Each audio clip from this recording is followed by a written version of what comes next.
Okay, I have several questions from people, and all of them are kind of relate to the same thing, and it's all asking questions about the negative campaign ads.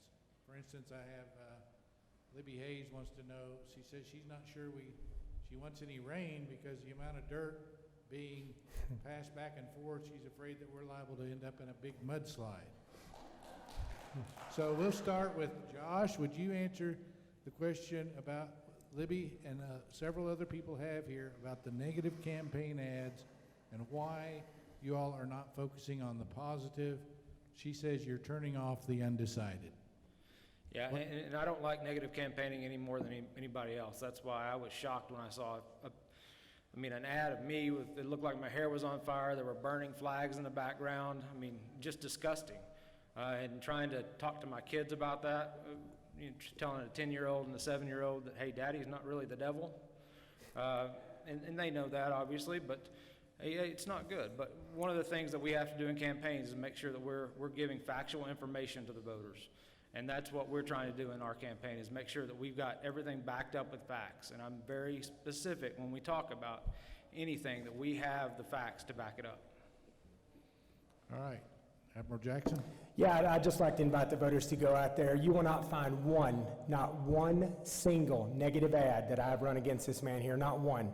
There's a PAC that ran an ad out there. I don't have anything to do with them. By law, I can't talk to them, discuss it with them. I've let everyone that's known, everyone that's said something to me, I've let them know I don't approve of the negative campaigning. I am keeping it positive. I was committed from day one, and I still am, to make this a positive campaign. When I got into this race, I was convinced that my opponent and I were going to go out, we were going to talk to the voters, and we were going to tell the voters who we were, where we, we're going to give them information about our background and what we bring to the fight and what we can do for the district, and then the voters were going to decide who represents them. My opponent, however, has taken a completely different tact. Go look at the ads. The ads are him. It says, "This is Josh Winegarner, and I approve this ad," every time. And it didn't just start in the runoff election. He started launching negative ads against me before the primary election, and it's been going on. So now it's been a resurgence of the negative ads. It's disgusting. It's shameful. It's petty, and all it does is demonstrate what an empty vessel your campaign is right now. And that's, you cannot tell voters what you can do for them in this district. Your only opportunity to win this, in your mind, is to tear me down as an individual, and with the negative campaigning. So I'm sorry that you've gone down that path. The stuff that you're putting out now would make CNN proud. I mean, it would make them proud.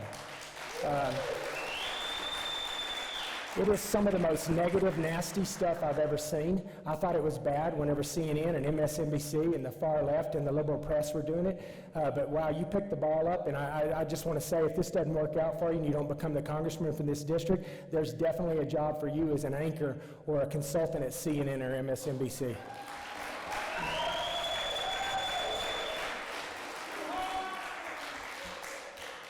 All right, let's switch gears here, and Jason Fogelsong, which was one of y'all's competitors, who's one of our precinct chairs in Potter County. Can't hear me? Can you hear me now? Okay. Jason Fogelsong would like to ask, and we'll start, Ronnie Jackson, you can go first. What do you see as the most important issue to the general public in District 13 at this time? Well, I think we have a lot of issues. Some of them are specific to the district, we can talk about, and I'm sure we will talk about with ag, with farming and ranching and things of that nature that may be more specific to this district than some other areas in the country. But we have a lot of other issues that are really common, and I'm going to talk about those, my pro-life, making sure that we defend the unborn, our Second Amendment, making sure that nothing happens to our Second Amendment rights. Health care is huge for everyone in this country. Immigration, securing our borders, deregulation. But I'll tell you, the number one thing that we have, the number one problem we have in this country right now is that this country is in sharp moral decline right now.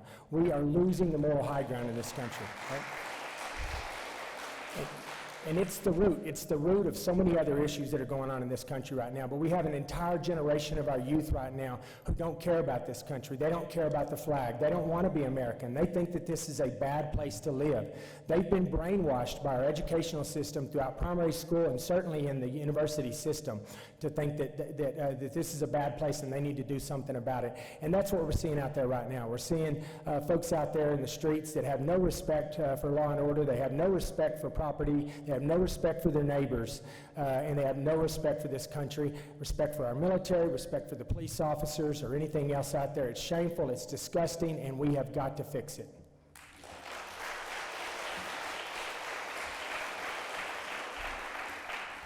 All right, Mr. Winegarner, what do you think is the most important issue facing District 13? I'll repeat it. What is the most important issue facing District 13 in your opinion? Well, I think right now the most important issue is to re-elect President Trump, take control of the House with a Republican Congress, and then we can address a number of the issues that we've been talking about. Continuing to build the wall, get that fixed so we can keep the drug traffickers and the human traffickers out. Support and defend our Second Amendment rights. Protect the unborn. Protect our military and stand up for the military and for those that need additional services through the VA. To be strong for the people that have sacrificed so much, to defend our police. All those things will be much better when we elect a Republican Congress and have a Republican president like Donald Trump continue to serve in the White House.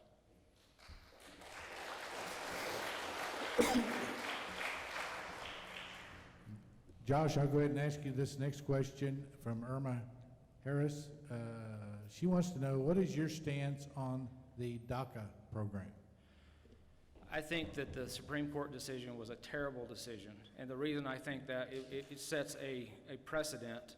That DACA decision, that DACA rule was done illegally by the Obama administration. It didn't go through the Administrative Procedures Act, and President Trump has now tried to repeal that, but the Supreme Court is saying, well, you can't because you didn't go through the Administrative Procedures Act.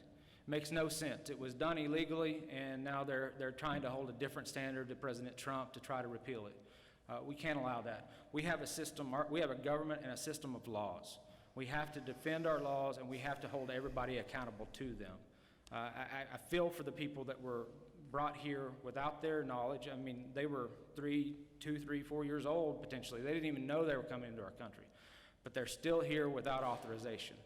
And we have to hold them to the same standard as we hold anyone else that wants to come into our country.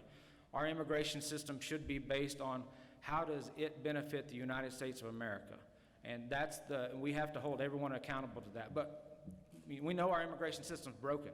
We've got too many people coming here illegally.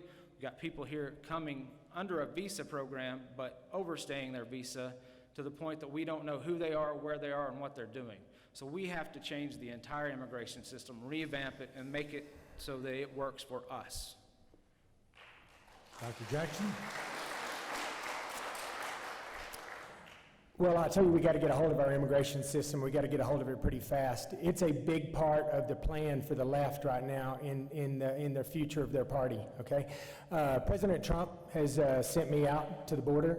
He personally dispatched me out to the border 5 times over the last 3 years to gather information out there. I went out there. I was up and down that border. I was flown up and down the border, driven up and down the border. I talked to Customs and Border Protection, Border Patrol, HHS, ICE, everybody out there. And, the first thing we need to do with regards to reforming our immigration, I'll get to DACA here in a minute, is we need to build the wall, all right? And we need to build the wall. I'm not saying that because I'm parroting President Trump's talking points. That's not what's going on here. I'm saying that because every single member that I met with out there in law enforcement that's on that border will tell you to a person they need that wall to do their job. They don't have the resources to patrol that border and stop the heroin and the methamphetamine and the fentanyl and all the drugs and the sex trafficking and everything else that's coming across this border, the gangs and the cartels. They cannot do that unless they focus their efforts on certain areas of the border, and that's what this wall, with all the high-tech stuff that's involved in it, is going to allow us to do. So first and foremost, we got to stop illegal immigration completely. We got to reform our system of legal immigration, and everybody needs to get in line. There is no pathway to citizenship. There's not. Nobody gets, I mean, there is a pathway to citizenship, but nobody gets special privilege in that. We need to reform our education, or our immigration system. Everybody needs to play by the rules. The rules need to be clear and easy to follow. We need to encourage immigration in this country, right? That's what this country was built on, but we need to encourage legal immigration. We used to have folks coming to this country, and all they really wanted to do in life was being American. That was all they cared about. We've got people crossing that southern border right now, and I'm telling you, I was down there watching it, that are coming, and they're not coming from Mexico. They're coming from Central America. They're coming from Southeast Asia. They're coming from Cuba, and they're coming from Africa. And they're people that do not want to be Americans. They want to come over here, and they want us to adopt their culture, and that is not the way it works here. Now, with regards to the DACA stuff you talked about, there's a lot of innocent folks out there that were brought over to this country when they were babies, and they don't have anywhere else to go. They don't have anybody else on the other side of the border, wherever that was, to call home. So we need to make sure we're all Christians here. We're all, we all care about people, and we want to treat people right, and we're not looking to just dump somebody on the other side of the border with no family or nowhere to go. We're going to figure out how to make that happen. But that doesn't mean that they're going to suddenly get citizenship. They still need to go through the process to become American citizens. There are a lot of people that want to be citizens of this country. We need to have a well-established way of doing that, but it does need to be a humane approach to this, and we need to work that out. And right honestly, I'll tell you, if we could just take control of our border and start getting rid of all the criminals and the people over here that don't need to be here for a variety of reasons, and started with them first, by the time we got to addressing the folks that were DACA, the problem would be solved. I mean, we've got a lot to do before we get to there, so thank you. All right. One more question. I don't know who this came from, but it says, we'll let both of you answer it. What would you do if Antifa set up an autonomous zone in Amarillo? Am I first on that one? Well, first thing I'd do is I'd get my AR, and I'd make sure it was close to the door. And I would encourage everybody else to do the same. I mean, that kind of crap's not going to happen here. We're not going to let it happen here. But I will tell you, we do have to be careful, okay? We talked about this, and Representative Price mentioned this, about all the folks that are moving into the state of Texas. They're coming from, and he mentioned it, they're coming from California, from New York and New Jersey and places like that. And if they want to come here and they want to be Texans, and they want to adopt our Christian conservative values and our strong Texas values, I'm all for it. But do not bring your liberal politics here. We do not need it here. Okay? And I mean, we got to be careful. We got to be careful. We've already lost Austin, Texas. I don't know if we can get that place back, right? But they're coming after Houston and Dallas, and they're knocking on the door in 13, right? So we're going to put our foot down here. You know, one of the things that I thought was the coolest things that I've seen, Jane and I were down on 6th Street when all the protests started, and I'm all about the right to protest. You know, free speech, that's who we are. That's part of what makes our country great. But you do not have the right to destroy property and victimize law-abiding citizens. That's what I have a problem with. Jane and I went down to 6th Street. We were walking up and down 6th Street, hitting all the businesses and everything, and we walked past this biker bar, and I looked up and I saw these guys, and on the back of their leather it said combat veterans. I'm going to go in and talk to those guys. So I went out. They were sitting in the outdoor patio. I went out there and talked to them, and I said, hey, we're talking about a variety of things, and they said, hey, have you heard tomorrow there's supposed to be a big protest in Amarillo? And social media is spinning it, and the press are out there talking about it. They're saying there's going to be some violence down here on 6th Street, right? And they said, I just want to let you know that no one is touching this business I own, right? And they said, the businesses on both my right and my left are owned by elderly folks. I'm going to be out on that street tomorrow. I'm going to be protecting my business, and I'm going to be protecting the businesses of my neighbors. And so the next day, Jane and I were looking, and there were bikers walking up and down 6th Streets with their ARs. There were people on the roofs of the buildings with their ARs and with their long guns. And the protesters came down there, and they protested, but not a single window was broken, right? And that's what we have to have in this country. You have to have law and order. We have to. This will not be a country that we can live in any longer if we completely let that go.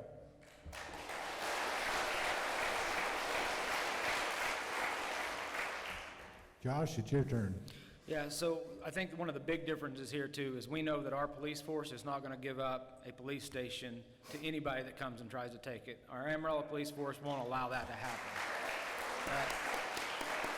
And the citizens of this community won't allow that to happen too. Just like my opponent mentioned, there are going to be people that will come out and they will defend their neighbors. That's the wonderful thing, one of the wonderful things about where we live, is we are not going to wait on somebody to do something for us. We're going to take care of it ourselves. We're not going to wait for the feds or the state to come in and tell us what to do. We're going to take care of it. So, and we've had to deal with extremists, terrorist groups here in this city in the past. We've had environmental extremists. We've had animal rights extremists come in and vandalize property throughout the Panhandle. They have tried to free animals and let them go because they don't believe in our values, but they don't last very long. It's probably why a lot of us haven't heard a lot about it, but they too come in and they don't succeed. Dan, I'm going to tell you one more thing too, just real quick, just a second. I'm going to tell you also that, I talked to President about this a couple of weeks ago. I saw him in Dallas. I went up, and before he came down for the events, he called me up on the plane. I went up and met with him in the office, and it was me and the President and Attorney General Barr up there. And the President asked me about this, and he said, what do you think about what's going on in Seattle? And I don't want anybody to get hurt or anything, but part of me said, and this is what I told the President, I said, you know what, sir? Let them have it. Let them have it. Let them have all of Washington State, Oregon, and California. They're reaping what they've sown right now. They've elected these leaders over the last 3 decades that aren't leaders and don't have anybody to stop this down, and let them see what this is all about. So I think that hopefully what's going to happen in this election, and I think this is why there's going to be a huge turnout for President Trump that no one's expecting, because good law-abiding folks are looking around at what's going on right now, and they're scared to death. And even if they don't like President Trump, they're going to go in that booth and they're going to pull the lever for President Trump because they're terrified of the alternative.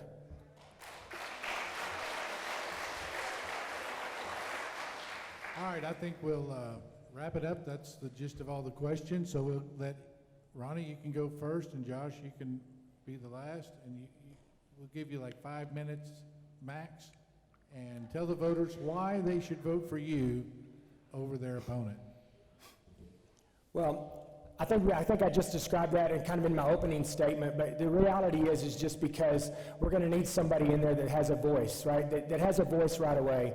And I reiterated this, that, we're going to be in a really vulnerable situation. We've got all kinds of stuff all over this district, whether it's, farming and ranching or oil and gas, that are going to be potentially vulnerable. We have other things in this district. We have, our defense industry here. We have Bell Helicopter and Pantex. We have Shepherd Air Force Base out in Wichita Falls. And, those are going to be things that are going to be really vulnerable. And I'll tell you what, folks don't realize this, but this is the #1 most conservative district in the entire United States right now, #1. And that means a couple of things. That means, #1, that the Democrats don't care about this district. They don't think they're going to get it. They really don't care about it. It also means, #2, that the Republicans don't care about this district because they don't think they're going to lose it, right?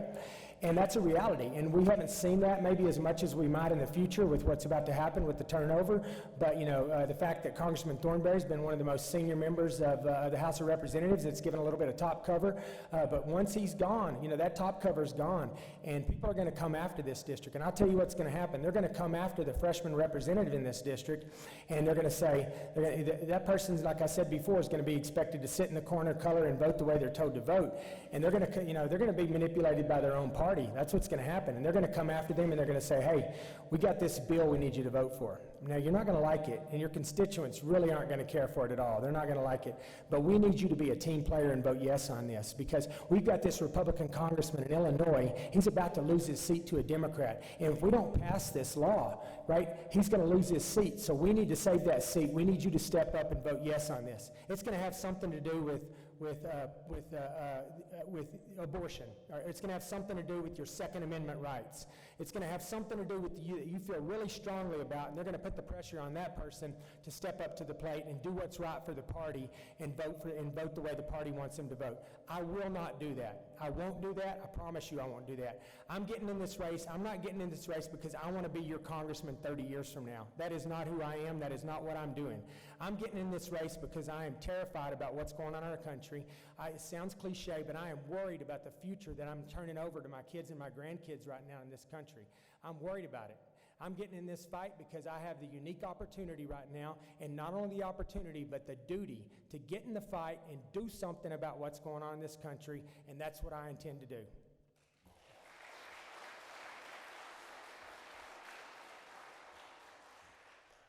I just want to say thanks again for being here and taking part in this process. It's important to have this dialogue, to make sure that you get to know us and that we get to know you. And that's even more important than you knowing us sometimes, is for us to know you. And that's why I'm running to be a representative. Not running to just be another congressman, but to be your representative, to be your voice and your vote in Congress, and to be your advocate on those issues that are important to this district. That is the key of being a representative and in a representative government, to make sure that you have a voice in Washington, that we're not lost, that our district matters, and we know it matters, but to make sure that everybody else in Congress knows it matters. I'm not going to tell you that when I'm elected that I'm going to make sure that everybody in the country knows who I am and who the congressman is from here, but I'm going to make sure that they know who you are and what issues are important to us. That's what I want to do. I want to continue to be an advocate for the things that matter here, our culture, our values, and the industries that drive this area. So thank you very much. Thank you both. You all are dismissed.